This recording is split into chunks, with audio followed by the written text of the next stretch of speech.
ठीक है, तो एक बार मैं पावर पिवट को रिकैप करवा देता हूँ। बेसिकली जो हम नॉर्मल पिवट टेबल पढ़ते हैं, power pivot basically the same thing है, ठीक है।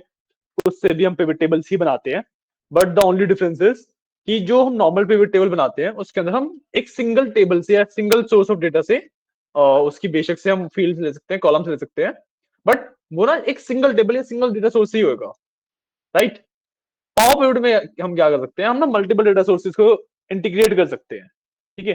जैसे आप लोगों को जब मैंने करवाया था तो मैंने बताया था कि टेबल्स आप मल्टीपल शीट्स में ले सकते हो या जैसे मर्जी मल्टीपल टेबल से आप कर सकते हो, राइट। एक चीज और है उसमें, जो एक चीज रह गई थी उसमें ना, जरूरी नहीं आप सिर्फ शीट से ही टेबल लो। मान लो एक टेबल आपका पड़ा है एक्सेल के अंदर, एक पड़ा है एसक्यूएल के अंदर, उनको भी कंबाइन कर सकते हो आप। एसक्यूएल पे तो अभी हम खैर गए नहीं है, that's a different thing, but आपके लिए बता रहा हूँ कि मान लो एक आपका एसक्यूएल के डेटाबेस में एक टेबल पड़ा है, एक एक्सेल की शीट में डेटा टेबल पड़ा है, उन दोनों को कंबाइन करना है, तो पावर पॉइंट से वो भी कर सकते हो, ठीक है। क्योंकि गेट डेटा सोर्स में दो बार तुम डेटा इंपोर्ट करो, वो दो अलग अलग बार इंपोर्ट हो जाएगा, ठीक है। But coming to the rest of you, power pivot की हम बात कर रहे हैं, मतलब हमारे पास जब एक से ज्यादा टेबल्स हो जिनको हमें आपस में कंपेयर करना है और हम उन टेबल्स को कंबाइन नहीं कर सकते। जैसे फॉर एग्जांपल मेरे पास एक डेटा है, ये वाला है शायद से, नहीं ये नहीं है,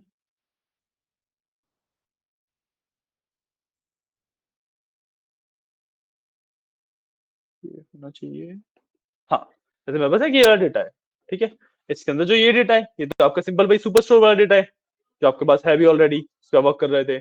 इसके अंदर ना दो चीजें और एडेड है, इसके अंदर क्या एडेड है, दो शीट्स हो रहा है मेरे पास। एक रिटर्न्स के नाम से शीट है कि कौन कौन सी ऑर्डर आईडी मेरे पास रिटर्न आई है, ठीक है। एंड एक पीपल के नाम से शीट है कि कौन से रीजन को कौन सा पर्सन मैनेज कर रहा है, ठीक है। अब मेरे पास मल्टीपल शीट्स है, आपस में लिंक्ड शीट्स हैं ये, मतलब लिंक्ड इन द सेंस कि लिटरली लिंक्ड नहीं है, बट इनमें कॉमन कॉलम्स है ना। कि जैसे अगर मैं बात करूं, ऑर्डर्स को मैं मास्टर शीट मान सकता हूँ क्योंकि जो मेजर मेरा डेटा है वो इसी के अंदर है, ऑर्डर्स को मैं मास्टर शीट मान सकता हूँ, राइट। जो रिटर्न्स है उसके अंदर ऑर्डर आईडी ऑर्डर्स के साथ कॉमन है, जो रिटर्न वाला कॉलम है वो नया कॉलम है, राइट।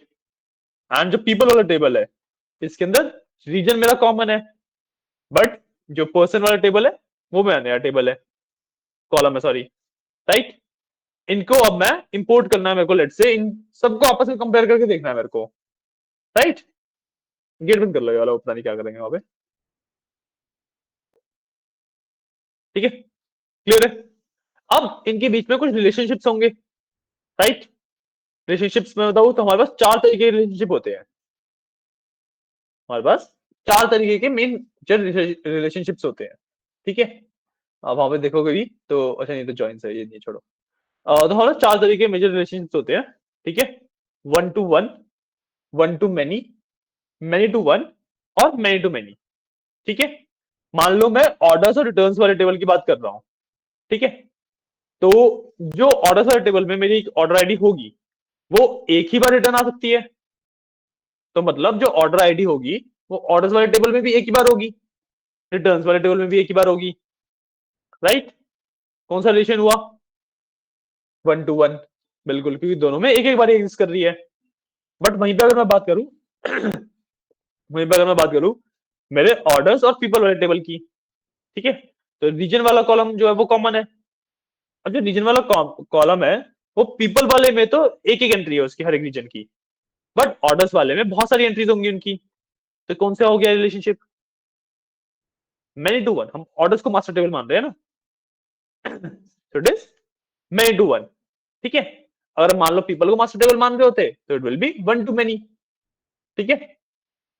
ऐसे सिमिलरली मान लो कि कुछ तो प्रोडक्ट को मैनेज कर रहा है कोई भी है, मतलब ऐसे दो टेबल है जिसके अंदर एक कॉमन कॉलम है, लेट्स से ऑर्डर आईडीज, ठीक है।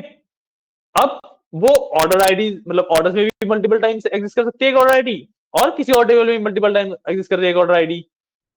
या फिर मैं प्रोडक्ट मान लेता हूं, ठीक है, प्रोडक्ट की वैल्यूज है एंड प्रोडक्ट्स ऑर्डर्स में काफी बार एग्जिस्ट करेगा, प्लस कस्टमर कौन सा प्रोडक्ट खरीद रहा है सबसे ज्यादा उसका एक टेबल है मान लो मेरे पास।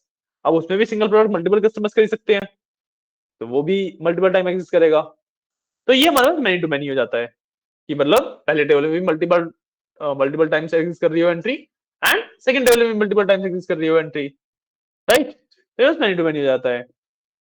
सबसे ज्यादा कम यूज होने वाला जो रिलेशनशिप है that is many to many. Real life में क्योंकि इसके इतने ज्यादा ना यूज केस बनते नहीं है मैनी टू मैनी के, रियल लाइफ में इतने ज्यादा यूज केस बनते नहीं है, तभी आप इमेजिन करके देखोगे, आप वन टू वन के एग्जांपल सोच पाओगे, वन टू मैनी के सोच पाओगे, मैन टू वन के सोच पाओगे। मैन टू मैनी के एग्जांपल सोचने में ना आपको एक्चुअली दिमाग लगाना पड़ेगा, कि वन टू वन अगर मैं बोलूं तो सामने में कोई करता हुआ दिख रहा है, राइट। वन टू मैनी या मैन टू वन बोलूं वो भी सामने ही दिख रहा है। मैन टू मैनी कभी सामने दिखते नहीं है ऐसे, ठीक है। रिलेशनशिप डेफिनेटली एग्जिस्ट करता है मैन टू मैनी वाला भी, बट ज्यादातर आपको ना, जैसे आप डेटा साइंस में, डेटा एनालिटिक्स में आगे बढ़ोगे तो आपको ना एक चीज पता लग जाएगी कि मान लो आपको कहीं पे अगर मैन टू मैनी का रिलेशनशिप दिख रहा है ना, मतलब आपने कहीं पे कुछ गलती कर रखी है, ठीक है। यूजुअली मैन टू मैनी के रिलेशनशिप रियल लाइफ में बनते नहीं है, फिर भी अगर आपको बाई चांस कहीं में आपने रिलेशनशिप बनाया, और जैसे पावर बीआई हो गया, एक्सेल हो गया, उसने बाय डिफॉल्ट उठा लिया मैन टू मैनी, तो मतलब आपने डेफिनेटली कहीं ना कहीं पे गलती करी है, कुछ डुप्लीकेट बचे हैं, वो इश्यू दे रहे हैं, ठीक है। एक्चुअली एज्यूम करके चला जाता है, ठीक है। तो अब बात करते हैं इसके पावर पॉइंट हम बनाएंगे कैसे, ठीक है। सबसे पहली बात, जो पावर पॉइंट आप बनाते हो वो हमेशा एक ब्लैंक शीट में बनाते हो, ठीक है। वो हमेशा हम ब्लैंक शीट में बनाते हैं।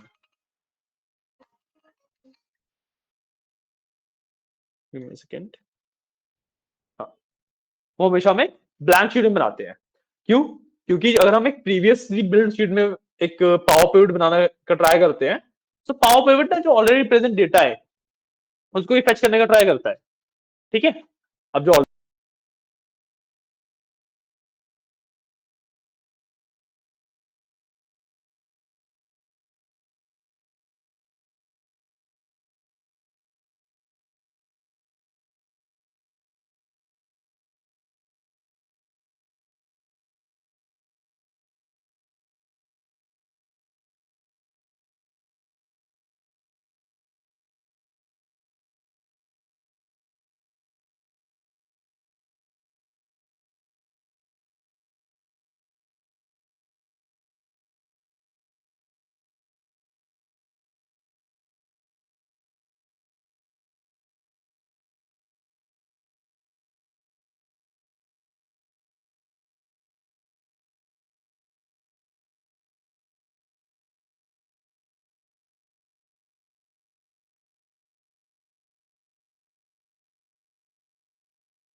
गो, यहाँ पे मेरे पास जो जो कॉम एरेंज मेरे पास अवेलेबल है वो दिखा दिया उसने। बाय डिफॉल्ट आपका जो ये Microsoft power pivot for Excel है अनटिक्ड होगा, ठीक है। आपको क्या करना है, इसको टिक करना है and then you have to press okay, ठीक है। इससे एनेबल हो जाता है, मेरा ऑलरेडी टिक था तो मैं okay. It will take around a second और टू, बट हेल्प के बाद लास्ट में आपके पास इस तरीके से पावर पिवट का एक ऑप्शन आ जाएगा। आगे आपका आ गया? नहीं नहीं, समझ में तो आ गया। कर आगे पावर पिवट का ऑप्शन आ रहा है, आया था, अब कहाँ चला गया? करो ना, साथ कर लोगे तो वही भी दिमाग में बैठ जाती है ना चीज। आपको ही बोल रहा हूँ, कर लिया था, चलो बढ़िया।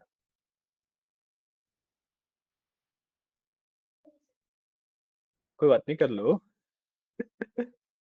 फिर हम आगे निकल जाएंगे, फिर बाद में दिक्कत होगी ना।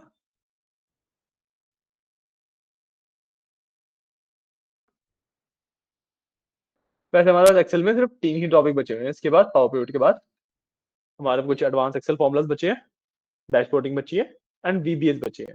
ठीक है, वीबीएस मैक्रोज एक ही बात होती है, तो वो बचे हैं, 3 टॉपिक बचे हैं हमारे। ठीक है, डैशबोर्डिंग काफी सिंपल टॉपिक है। ठीक है, तो बहुत ज्यादा कुछ है नहीं उसमें। ठीक है, वो सिर्फ इट्स लाइक कि जितने भी हमने टॉपिक तक सीखे हैं उनको मर्ज करके रखना एक बेसिकली डैशबोर्डिंग होती है।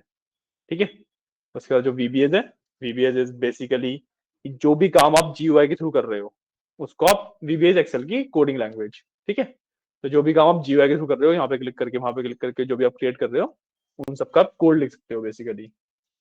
ठीक है, और एडवांस एक्सेल फॉर्मुलाज हैं। एडवांस एक्सेल फॉर्मुलाज आर कि कुछ फॉर्मुलाज ऐसे जो थोड़े एडवांस लेवल के होते हैं, रेयरली यूज होते हैं। आपको इसके अंदर जो मेन चीज बताई जाएगी वो बताई जाएगी कि फॉर्मुलाज एक्सट्रैक्ट कैसे किए जाते हैं। जब भी आपको कुछ काम आए फॉर्मुलाज एक्सट्रैक्ट कैसे किए जाते हैं, क्या स्ट्रेटजी रहती है, क्योंकि सारे फॉर्मुलाज तो याद करना पॉसिबल ही नहीं है। हजारों फॉर्मुलाज एक्सेल के, है ना, सारे फॉर्मुला याद करना पॉसिबल ही नहीं है। तो इसलिए हम वो देखते हैं कि एक्सट्रैक्ट कैसे किए जाते हैं फॉर्मुलाज अपने पर्पस के हिसाब से। ठीक है, ये 3 टॉपिक बचे हैं, मोस्ट प्रोबेबली आपका अगले वीक हम खत्म कर देंगे। ठीक है, मतलब वैसे तो इसी वीक खत्म कर देना था। ओके, वैसे तो इसी वीक खत्म कर देना, बट अगले वीक तक खत्म हो जाएगा। बट हम ट्राई करेंगे इसी वीक खत्म करने का। एसक्यूएल में फिर गैप ले लेंगे। कैसे सही है कि अभी हम एक्सेल को स्लो कर लें, या एक्सेल के बाद हम गैप ले लें थोड़ा सा एक्सेल के पहले? थोड़ा सा गैप तो लेना पड़ेगा। कुछ समझा नहीं रहा हूँ, पूछ रहा हूँ आप लोगों से।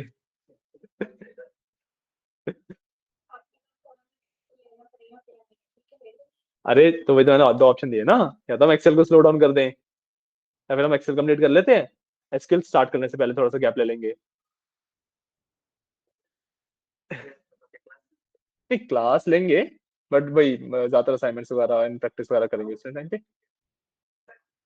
असाइनमेंट वगैरह कर लेंगे, तो एक्सेल की बात ले लेते हैं फिर, है ना?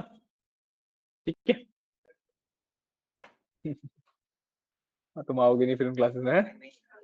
अच्छा, ठीक है। तो हमने यहाँ से अपना पावर पिवट वगैरह अनेबल कर लिया। ठीक है, अब जैसे कि मैंने बताया था पावर पिवट को हमेशा हम एक ब्लैंक वर्कबुक में डालते हैं।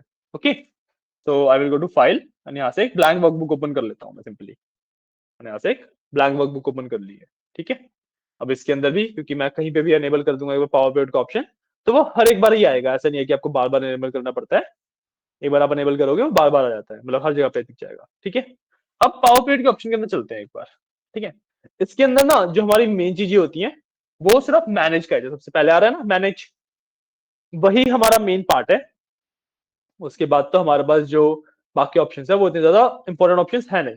ठीक है, तो जो मेन पार्ट है उसके बाद में आते हैं जब हम इसके अंदर जाएंगे ही, बट एक बार बाकी ऑप्शन बता देता हूँ क्या क्या करते हैं। ठीक है, तो उसके बाद मेरे पास है कैलकुलेशंस का कैटेगरी, राइट? उसके अंदर 2 ऑप्शन है मेरे पास, first one is measures, second one is KPIs. ठीक है, तो मेजर्स इज जब हमने नॉर्मल पिवट टेबल पढ़े थे, तो याद है कैलकुलेटेड फील्ड का ऑप्शन पढ़ा था? याद है कि हम कस्टम फील्ड बना सकते हैं कोई कैलकुलेशन परफॉर्म करके, राइट? फॉर्मुला के बेसिस पे हम एक फील्ड बना सकते हैं। पावर पिवट के केस में उसको मेजर कहते हैं। ठीक है, एग्जैक्टली सेम चीज है। हम एक नया कॉलम बना रहे हैं, एक नई फील्ड बना रहे हैं एक किसी कैलकुलेशन के बेसिस पे। ठीक है, एग्जैक्टली सेम कंसेप्ट है भाई। ओके, उसके बाद आता है हमारा केपीआईज। ठीक है, केपीआईज इज,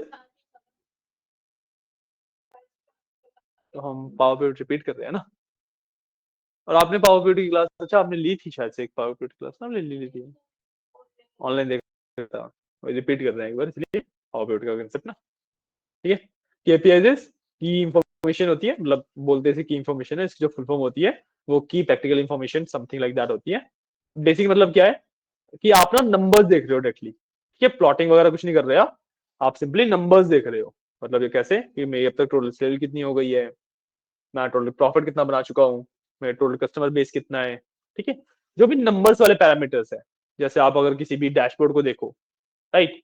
कभी ना कोई डैशबोर्ड तो देखा ही होगा आपने, नहीं भी देखा तो बता देता हूँ। उसमें ना कई सारे नंबर्स होते हैं सिर्फ लिखे हुए। ठीक है, जैसे मूवीज वगैरह में सीन्स देखे होंगे आपने कई बार, तो जब भी सेल्स वगैरह की बात होती है, कुछ भी बात होती है, तो पीछे जो प्रेजेंटेशन चल रही होती है उसमें ना कहीं ना सिर्फ नंबर लिखे होते हैं कि हमारी टोटल सेल इतनी हो चुकी है, राइट? तो दोज आर कॉल्ड केपीआईज।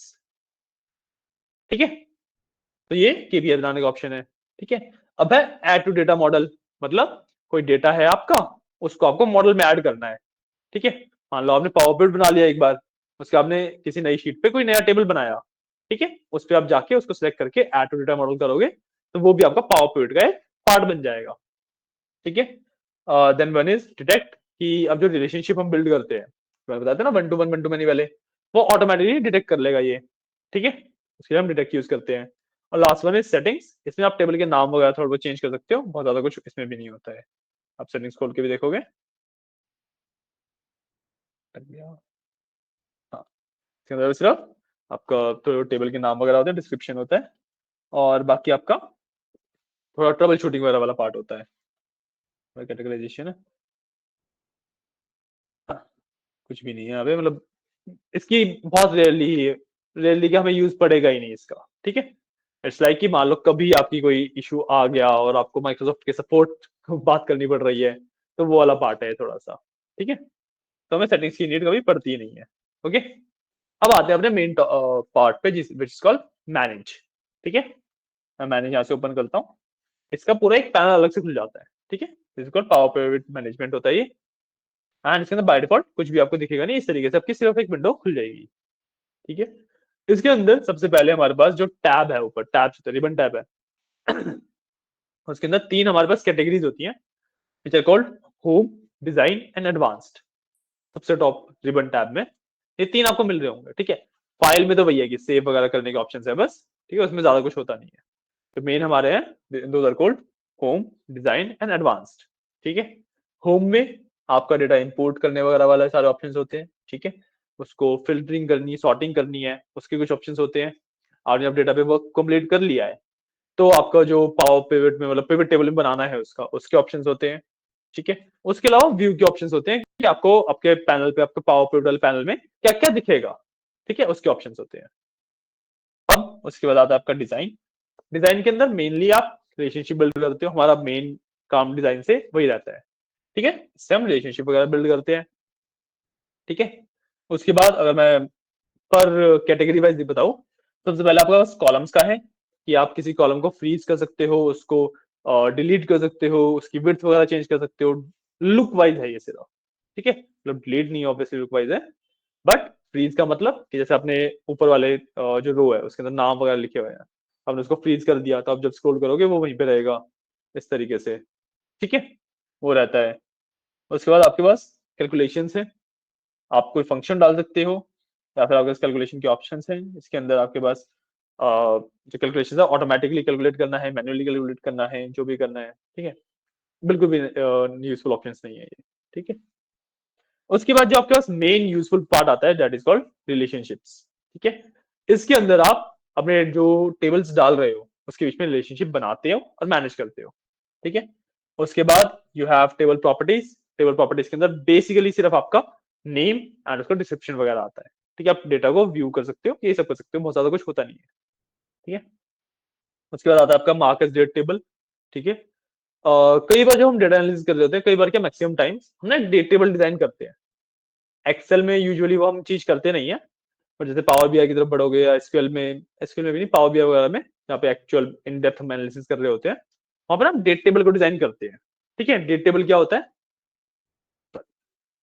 उसके अंदर आपके ना डेट्स होती हैं, ऑब्वियसली डेट टेबल नाम है, डेट्स तो होंगी होंगी, है ना।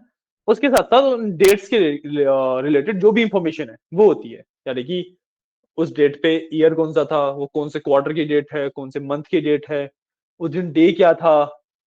ठीक है, और मंथ में भी कौन से वीक की डेट है, वीकेंड था, वीकडे था, जितने भी अपडेट से रिलेटेड इन्फॉर्मेशन हो सकते हो, वो सब हो जाती है उसमें। ठीक है, तो हमें उसे as a date table mark करना पड़ता है। क्यों? क्योंकि हमें एक्सेल को या किसी भी सॉफ्टवेयर को बताना पड़ता है कि भाई जो मेरे टेबल के अंदर डेट का कॉलम है ना, उसके बेसिस पे नहीं, अब मैं इसके बेसिस पे डेटिंग करूंगा, टाइम इंटेलिजेंस बोलते हैं वैसे इसे, या पूरे सॉफ्टवेयर की जो टाइम इंटेलिजेंस है इस टेबल के बेसिस पे संभालूंगा। मेरे को ये बताना पड़ता है, तो वही बताने के लिए मेरे पास ऑप्शन होता है मार्क एज डेट टेबल। ठीक है, उसके बाद मेरे पास डेट टेबल क्रिएट करने का ऑप्शन है, और मेरे को क्रिएट करना है बाई चांस तो मैं क्रिएट कर सकता हूँ। ठीक है, सेम चीज जो मैंने बताई उसी चीज को क्रिएट करना। और लास्ट में बस अनडू एंड रीडू है, कि मैं अपना जो भी मैंने एडिटिंग करी है उसको अनडू रीडू कर सकता हूँ, ये तो पता ही है आप लोगों को, राइट।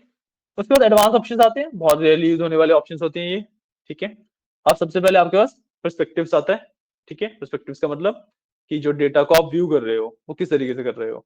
ठीक है, तो अगर आप थ्री डेटा पे वर्क कर रहे हो, या फिर और 3 डायमेंशनल टेबल्स आपके पास हैं जिसमें जेड एक्सिस भी आ गया है, तो उन सब के लिए स्विफ्ट वगैरह हम यूज करते हैं। ठीक है, हमें इतना ज्यादा इसमें जाने की नीड नहीं है। ठीक है, उसके बाद आता है आपका शो इम्प्लिसिट मेजर्स। ठीक है, मतलब जो मेजर्स हमने पहले बात करी थी, जो मैंने बताया था कैलकुलेटेड फील्ड की तरह होते हैं।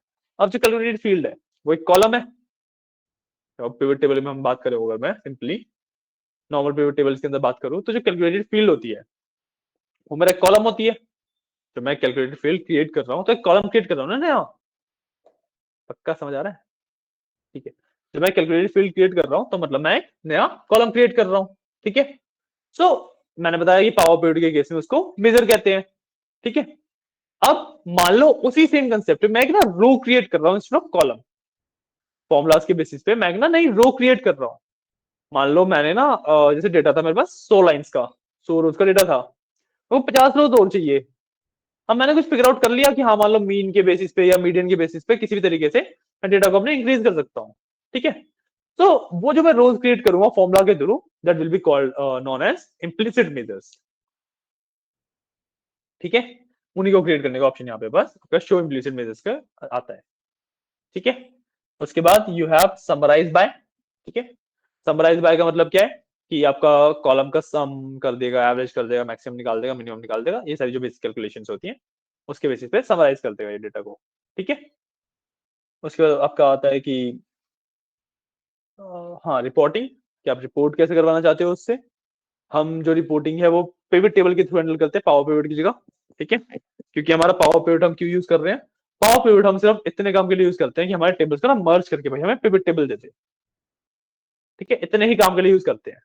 तो जो रिपोर्टिंग है basically the pivot analysis part, वो हम पिवट टेबल से कर लेते हैं नॉर्मल वाले। क्या था ना, पिवट एनालिसिस किया था हमने, वो हम नॉर्मल पिवट टेबल से कर लेते हैं। ठीक है, तो लास्ट में इट इज सिनोनिम्स। ठीक है, आपको टेबल का कुछ एक निकनेम रखना है तो उसके लिए यूज होता है। ठीक है, मान लो आपके ऑर्डर्स का टेबल है, उसका आपको निकनेम रखना है तो उसके लिए आप यूज कर सकते हो इसे। ठीक है, अब इसके अंदर सबसे पहले होम में जाएंगे। होम के अंदर we will use from other sources. ठीक है, होम के अंदर मैं जो डेटा इंपोर्ट करने के लिए सोर्स यूज करूंगा, जो डेटा इंपोर्ट करने के लिए मैं ऑप्शन ऑप्शन यूज करूंगा, that is called from other sources. इस पर क्लिक किया, बस मल्टीपल सोर्सेज खुल जाएंगे जहां से मैं डेटा इंपोर्ट कर सकता हूँ। ठीक है, थोड़ा सा नीचे आके वी हैव एक्सेल फाइल। ठीक है, मैं इसको सिलेक्ट कर लेता हूँ एंड करता हूँ नेक्स्ट। ठीक है, अब मेरे को उस फाइल का पाथ देना है कि मेरी जो फाइल है, जिस एक्सेल फाइल से मैं डेटा को इंपोर्ट करना चाहता हूँ, वो कहाँ पे स्टोर्ड है। तो I will do browse and मैं यहाँ से अपनी फाइल सिलेक्ट कर लूंगा। ठीक है, जो मेरी एक्सेल फाइल है, देखिए ओपन। ये एक्सेल फाइल मैंने आपको ग्रुप पे भी भेज रखी है। ठीक है ना, तो वहां से इसे यूज कर सकते हो। एंड यहाँ पे मैं टिक कर दूंगा use first row as column headers, क्योंकि इस फाइल में जो फर्स्ट रो है किसी भी टेबल में, दैट इज कॉलम हेडर्स। ठीक है, इसको मैं टिक कर दूंगा, कर लो नेक्स्ट।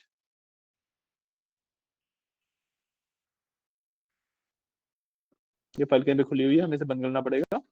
ये रही क्या, हाँ वो फाइल खुली हुई है तो उसे बंद करना पड़ता है।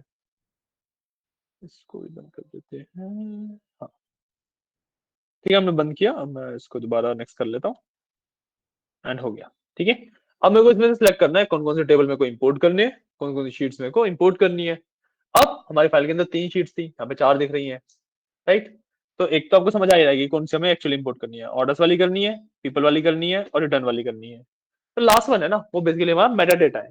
ठीक है, सॉरी वो एक्सेल फाइल व्हाट्सएप की हुई है, उसमें उस पेन ड्राइव भी नहीं है। कोई बात नहीं, आप ये भी देख लो, मैं डाल के रखूंगा उसमें, फिर आप कल आकर प्रैक्टिस कर लेना उस चीज की। ठीक है, यहाँ मेरे पास ऑर्डर्स है, पीपल है एंड रिटर्न है। ठीक है, इन तीनों को मैं वो कर लूंगा इंसर्ट। ठीक है, एंड जो मेरा ये ऑर्डर्स एक्सएमएल वाली फाइल है, this is called meta data. Excel में जब भी आप ऐसे 500 1000 रोज से ऊपर का डेटा स्टोर करते हो ना, तो एक्सेल उसका मेटा डेटा बना लेता है, मतलब कि उस डेटा को काफी फास्टली रिट्रीव कर पाए, रीड कर पाए, इसके लिए वो एक ना इंडेक्सिंग कर लेता है बेसिकली। ठीक है, तो वो वाला टेबल होता है ये शीट का बाय डिफॉल्ट रहता है, इसको हम सिलेक्ट नहीं करेंगे इसलिए। ठीक है, मैं सिंपली नेक्स्ट कर दूंगा।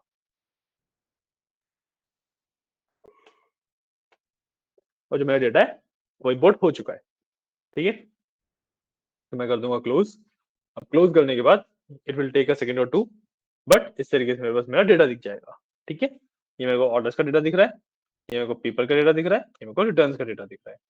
ठीक है, तीनों जो मेरी शीट थी वो मेरी पावर पिवट के अंदर आ चुकी है। ठीक है, आप एक काम कर सकते हो, उसके अंदर अपना व्हाट्सएप लॉगिन कर लो, फिर लॉग आउट करके चले जाना, वो चीज कर सकते हो। ठीक है, तो या इसके अंदर ऑर्डर्स, पीपल एंड रिटर्न्स है। ठीक है, अब जब मेरा डेटा इंपोर्ट हो चुका है, तो what I will be doing is I will be creating relationships. ठीक है, रिलेशनशिप क्रिएट करना काफी इजी है। Will go to design and यहाँ से मैं क्रिएट रिलेशनशिप पे चला जाऊंगा। ठीक है, इस तरीके से मेरे पास एक पॉप खुल जाता है। इसके अंदर पहले मेरे को जो मेन टेबल है मेरा, जिसके अंदर से मैं प्लॉटिंग या जिसको मैं मेनली यूज करने वाला हूँ वो देना होता है, और सेकेंडरी जिसके अंदर से मेरे को बस इंफॉर्मेशन ग्रैब करनी है वो देना होता है। ठीक है, तो मेरे को एक बार ऑर्डर्स के साथ रिटर्न्स का रिलेशनशिप बनाना है, एक बार ऑर्डर्स के साथ पीपल का रिलेशनशिप बनाना है। तो पहले रिटर्न का रिलेशनशिप बनाते हैं। ठीक है, जो ऑर्डर्स और रिटर्न में रिलेशनशिप होगा वो क्या होगा, 1 to 1। ठीक है, बट क्योंकि हमारे रिटर्न्स वाले जो टेबल है उसके अंदर डुप्लीकेट्स है, तो it will B 1 to many आएगा। ठीक है, तो यहाँ से मैं ऑर्डर्स मैंने सेलेक्ट किया हुआ है, और यहाँ से मैं रिटर्न सेलेक्ट कर लेता हूँ। ठीक है, और दोनों के अंदर मैं ऑर्डर आईडी वाला कॉलम, जो कि कॉमन कॉलम है, वो सिलेक्ट कर दूंगा।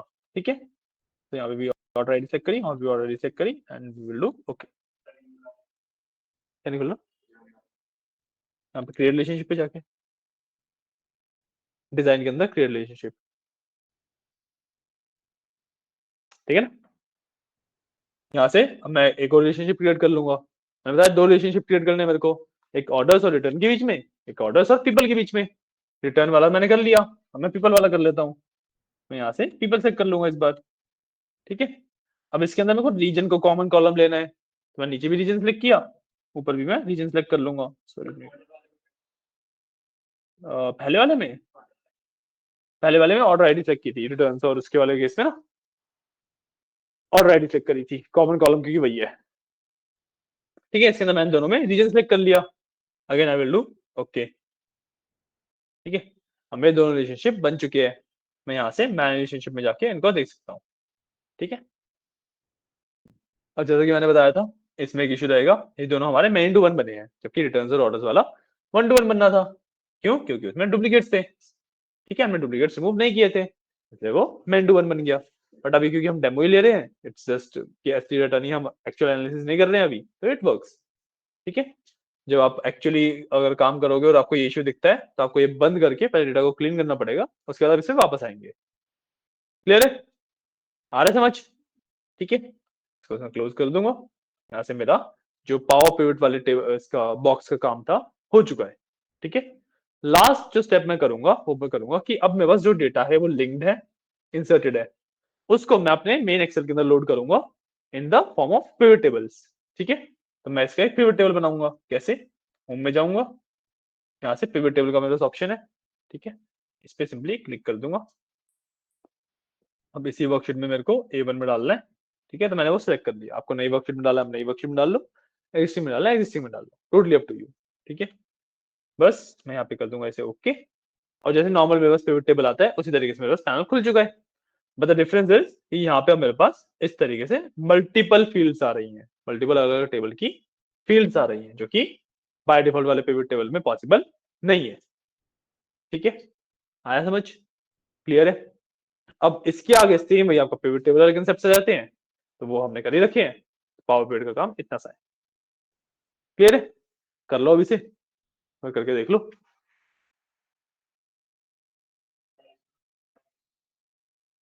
हो गया, क्या दे रहा है, क्या हुआ है, आपने मुझे शायद डेटा भी कमाया है।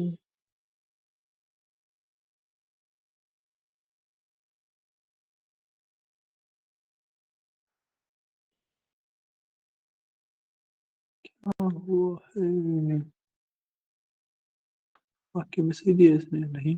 अच्छा, हमने वो यूज फर्स्ट नेम वो नहीं किया था क्या, तो दोबारा मैं उस पर जाता हूँ, इसको एक्सेल फाइल नेक्स्ट, ये वाला टेक नहीं किया था ना आपने शायद से, तो इस वजह से इशू आ रहा है वो यहीं पे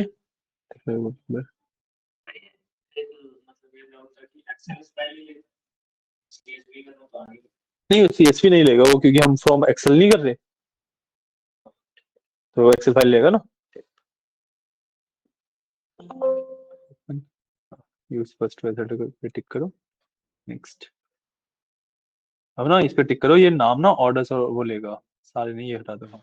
अभी ऑर्डर्स ऑन पीपल वन ये ले रहा है, तो इसको हम कोई इशू नहीं है, नेक्स्ट करो अभी के लिए, इसको बताऊंगा कैसे फिक्स करते हैं। हो गया ना, 3 और आ जाएंगे आपके पास। देखो इसके अंदर सही पिक कर लिया ना उसने, है ना। बाकी वाले को डिलीट कर देंगे हम यहाँ से नीचे से, तो यहाँ से हम इस तरीके से डिलीट कर सकते हैं वाक्यों को, ठीक है, कर लेना। और इसको फिर यहीं पे राइट क्लिक करके रीनेम का ऑप्शन आता है, सब रीनेम कर सकते हो आराम से, ठीक है।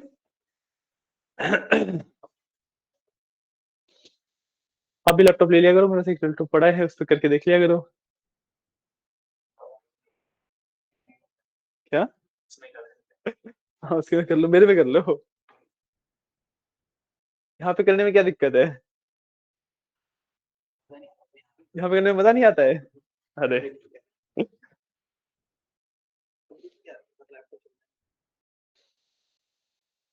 मान लो किसी कंपनी में गए, वहां पर उन्होंने लैपटॉप दे दिया, कंप्यूटर नहीं मिला, फिर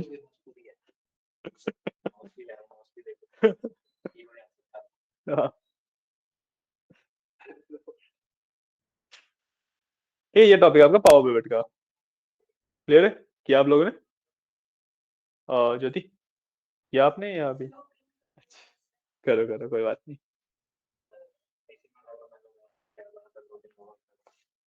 हाँ उसमें अगर लॉगिन नहीं किया तो इसकी में कर लो, इसमें तो डाटा है ही ना। क्या? लॉगिन कर लिया? कर लिया, चलो फिर अपने में कर लो।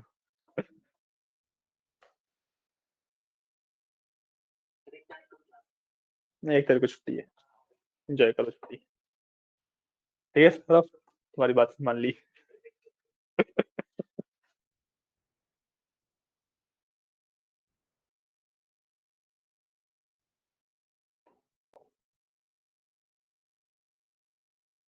और 1 तारीख को ना इंस्टीट्यूट का एक्चुअली ऑफ है, इंस्टीट्यूट ही बंद रहेगा, तो मतलब सिर्फ मैं ऑफ पे नहीं हूँ, बंद ही है 1 तारीख को, न्यू ईयर से।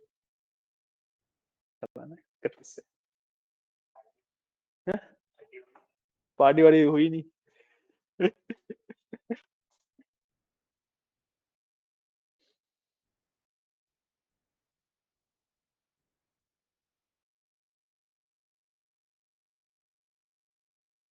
है? मतलब सिर्फ लॉगिन किया या इतना पार्ट कर लिया? इतना पार्ट कर लिया ना, ठीक है। ठीक है, तो ये पावर पीवट का कंसेप्ट इतना ही है। इसके बाद पिवट टेबल्स पे आ जाते हैं नॉर्मली, एंड उसके बाद जो पिवट टेबल एनालिसिस है, पिवट चार्ट्स हैं, वो सब पिवट चार्ट एनालिसिस है, वो सब नॉर्मली जैसे करते हैं हम वैसे कर सकते हो, ठीक है ना। सारे ऑप्शन एज इट इज से मिल जाएंगे आपको। बस क्योंकि हमें मल्टीपल टेबल से हमें फील्ड चाहिए थी, हमने पावर पिवट का यूज किया, ठीक है। पावर पिवट का यूज चाहिए, एक्चुअली इसमें ऑप्शन देखो ना, और कोई ऑप्शन ही नहीं है उसके अंदर, ठीक है ना। और जो अगर आप लाइक मेजर्स क्रिएट करने में कंफर्टेबल नहीं भी हो, पावर पिवट मेजर्स का ऑप्शन देता है ना, उसमें अगर आप कंफर्टेबल नहीं भी हो तो आप ऐसे एक पिवट टेबल बना लो, उसके बाद आप नॉर्मली पिवट एनालिसिस में जाके जो कैलकुलेटेड फील्ड्स होती हैं वो क्रिएट कर सकते हो, ठीक है। वो ऑप्शन भी आपके पास अवेलेबल है। हाँ ये मैं बता रहा हूँ कि मेजर्स जो है that is basically same as calculated fields, ठीक है। मैंने बताया कि अगर आप पावर पिवट से मेजर्स क्रिएट करने में कंफर्टेबल नहीं हो, तो आप नॉर्मली पिवट टेबल एनालिसिस में जाके वहां से भी जो कैलकुलेटेड फील्ड्स का ऑप्शन होता है वो वहां से बना सकते हो, बेसिकली सेम काम करेगा, ठीक है। अगर आपको मेजर से बनाना है मेजर से बना लो, वहां से बनाना है वहां से बना लो, सेम चीज है ये, ठीक है। उसके जो आपका केपीआईज है उसको आप ऐड कर सकते हो, अगर आपको ऐड करना है तो मैं ऐड करना बता भी देता हूँ, ठीक है। ये आपको डैशबोर्डिंग में काफी ज्यादा यूज होता है, इसको हम करेंगे न्यू केपीआई। अच्छा मेजर्स के ऊपर क्या बनाएंगे, ये न्यूज मेजर मेजर क्रिएट कर लेता हूँ पहले। तो ऑर्डर्स के ऊपर मैं let's say I will do और टोटल सेल्स निकाल लेता हूँ मैं, ठीक है। I will do total sales. अब क्योंकि मैं ये एक मेजर जो है ये केपीआई के लिए बना रहा हूँ, इसलिए मैं सिंगल वैल्यू मेजर बनाऊंगा, ठीक है। कि मतलब मैं पूरा कॉलम नहीं बना रहा हूँ, टेक्निकली ये बनेगा कॉलम ही, बट इसमें वैल्यू सिर्फ एक ही होगी। ठीक है, ठीक है ना, वैल्यू सिर्फ एक ही होगी। तो मैं टोटल सेल्स की वैल्यू निकालने वाला हूँ इसमें। ठीक है, डिस्क्रिप्शन वगैरह का कुछ करना ही नहीं मेरे को। यहाँ पे मैं करूंगा सम का यूज, एंड इसके अंदर मैं कॉलम दूंगा अपना ऑर्डर्स में से सेल्स का है, ये रहा। ठीक है, इस तरीके से मैं लिखता हूँ। रिमेम्बर, जब मैं एक, अब देखो एक चीज है कि मैं ना सिंपली अपना फील्ड नहीं दे रहा हूँ। अब जैसे मैं पिवट टेबल की अगर बात करूँ तो मैं सिंपली फील्ड दे देता हूँ, उसमें तो सेल्स लिख दिया मैंने, वो सेल्स के ऊपर कैलकुलेट फील्ड बन जाती है। अब क्योंकि उसमें मल्टीपल टेबल है, मल्टीपल टेबल में दो टेबल के अंदर सेम बाई चांस वो कॉलम भी होंगे, है ही ऑर्डर आईडी वगैरह वो सब, कॉमन कॉलम जो है सेम है ही, तो मैं सिर्फ ऑर्डर आईडी तो नहीं लिख सकता ना, तो पता नहीं लगेगा कौन से में से लेना है। और ऐसे ही उसको तो पता भी नहीं है कि सेल्स मेरे पास एक ही है या कितने हैं, मेरे को बताना पड़ता है टेबल देन कॉलम के नाम के हिसाब से। ठीक है, तो यहाँ पे जैसे मैंने लिखा है ऑर्डर्स एंड देन सेल्स, तो इस तरीके से मेरे को बताना पड़ता है क्लियर? ठीक है, मैंने बस बता दिया, इसको मैं कर दूंगा कैटेगरी नंबर का डाल सकते हो वैसे तो, बट जनरली छोड़ दो, कोई इशू नहीं है। ठीक है, इसको मैं कर दूंगा ओके। बस इस तरीके से टोटल सेल्स का ये आ गया। ठीक है, इतनी मेरी टोटल सेल्स ही है। ठीक है, अब इसका मैं बना सकता हूँ एक मेजर, ये आया कहाँ पे है मेरे पास, यहाँ पे आया। ठीक है, और सॉरी केपीआई। ठीक है, अब मैं न्यू केपीआई बनाऊंगा, टोटल सेल्स के ऊपर ही केपीआई बनती है। ठीक है,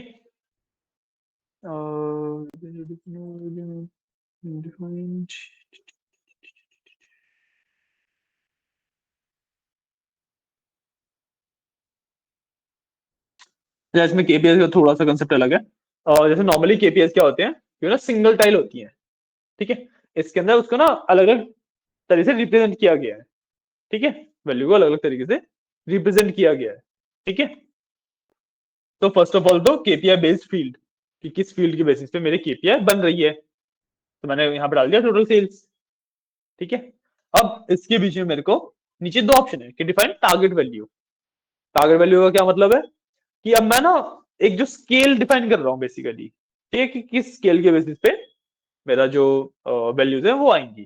ठीक है, यहाँ पे मेजर में दिया कि नो, नहीं मेजर नहीं दूंगा मैं, यहाँ पे एब्सोल्यूट वैल्यू मैंने कर दूं, तो 100 की मेरी एब्सोल्यूट वैल्यू है। ठीक है, मतलब स्केल मेरा 100 का हो गया। just give me a second। हाँ, जो मेरा वो है एब्सोल्यूट वैल्यू 100 का हो गया।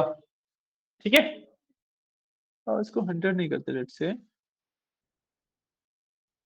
तो ना आई will do constants 100,000 10 lakh 10 lakh, नहीं constants 100,000 10,000 10 लाख है ना, सो इसको हम 1 करोड़ कर लेते हैं। सो एक दो 1 करोड़ कर लिया, कि स्केल है ये, और मेरी जो सेल्स है वो एक्चुअली 22 लाख की हो रखी है। राइट, तो एक उस मतलब जब 22 लाख की मेरे पास वैल्यू है, तो उसी के हिसाब से मैं स्केल दूंगा। नहीं समझ आया? नहीं आया? मैंने बोला आपके 80 नंबर आए हैं, 80 नंबर क्या 10 में से आ सकते हैं? नहीं, 80 नंबर मिनिमम 80 में से आएंगे, तो स्केल डिफाइन करना हुआ ना ये। अब मेरे पास 22 लाख की वैल्यू है, 22 लाख की वैल्यू 100 में से तो आ नहीं सकती, तो मिनिमम मेरे को 22 लाख मेंशन करना पड़ेगा, सॉरी मतलब 22,97,000 जितना भी ये नंबर है, मिनिमम उतना मेंशन करना पड़ेगा, या तो ये या फिर उससे ज्यादा। जो मैंने 80 का एग्जांपल दिया, या तो वो 80 में से आ सकते हैं, या 100 200 300 में से आ सकते हैं, है ना। तो इसलिए मैंने स्केल बढ़ाने के लिए यहाँ पे 1 करोड़ ले लिया, मेरे 1 करोड़ में से 22 लाख हुए हैं। ठीक है, आउट ऑफ वाला कंसेप्ट है ये बेसिकली। ठीक है, और यहाँ पे उसकी डिजाइनिंग कर सकता हूँ। ठीक है, मेरे को किस तरीके का चाहिए, तो रेड येलो ग्रीन यही ठीक है, मतलब मैं अलग अलग डिजाइन यहाँ पे डिफाइन कर सकता हूँ, जितना भी आपको डिफाइन करना है। ठीक है, जिस भी तरीके से आपको डिजाइन डिफाइन करने हैं, फिर सिंबल्स कैसे डिफाइन करने हैं, अलग अलग सिंबल्स हैं। ठीक है, ये मेरा टारगेट मार्क्ड है, मेरा टारगेट कहाँ पे है, विच इज दिस वैल्यू। ठीक है, तो यही रखता हूँ मैं, ये अलग अलग तरीके से डिफाइन हो रहा है, सिर्फ इसको मैंने ओके किया।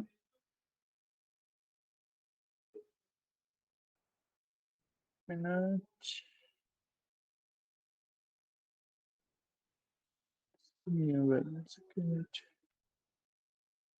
-1 क्यों आ रही है? हम -1 में है क्या?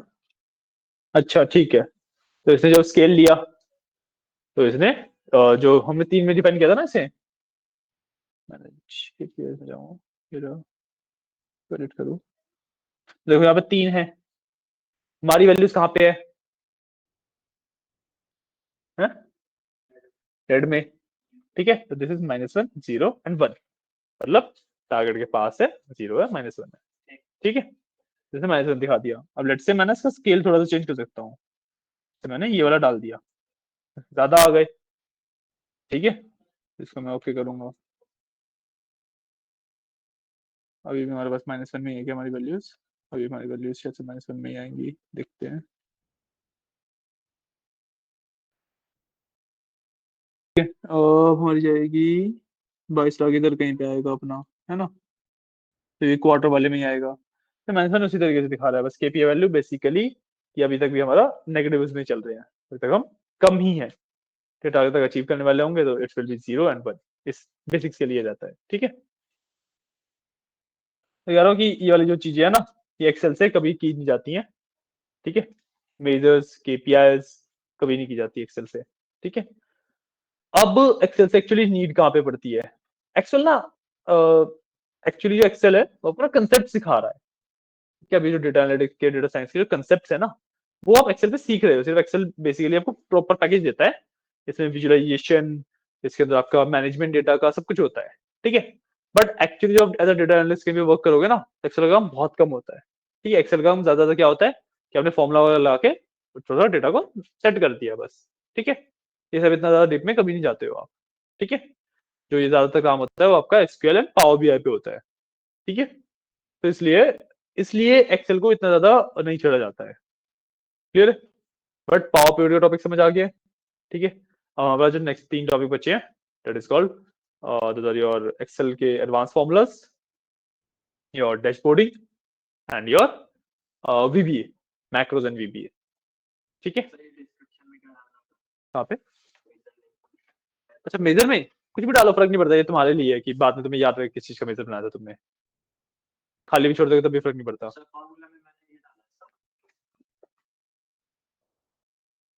हाँ ठीक है, क्या दिक्कत है? नहीं, डिस्क्रिप्शन इज बेसिकली तुम्हारे लिए, तुम इसे खाली छोड़ोगे तब भी वर्क करेगा। क्या गलत बता रहा है? अरे बंद नहीं किया तुमने इसे। वो एक्सेल नहीं है ना, नॉर्मल।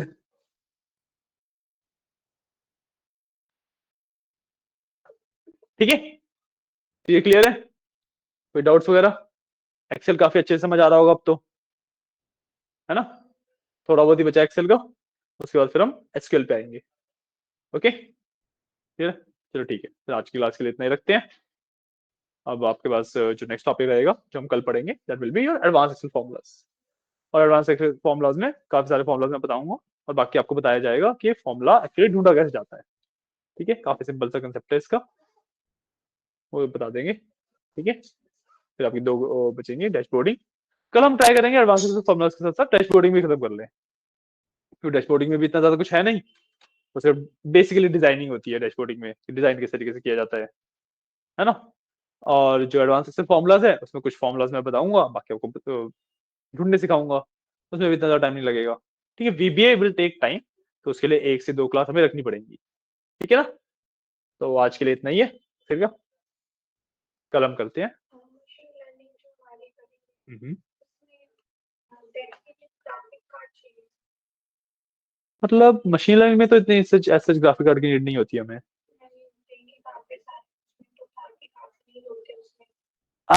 देखो द पॉइंट इज कि जो हम करने वाले हैं ना, हर एक चीज का जुगाड़ होता है, और आपके पास डेडिकेटेड ग्राफिक कार्ड नहीं है, मेरे पास भी नहीं है, फिर भी हो जाता है।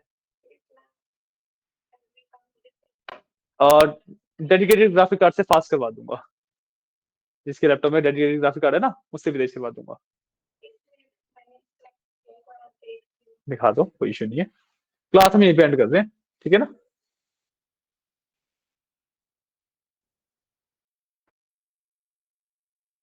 ठीक है, चलो थैंक यू गाइस।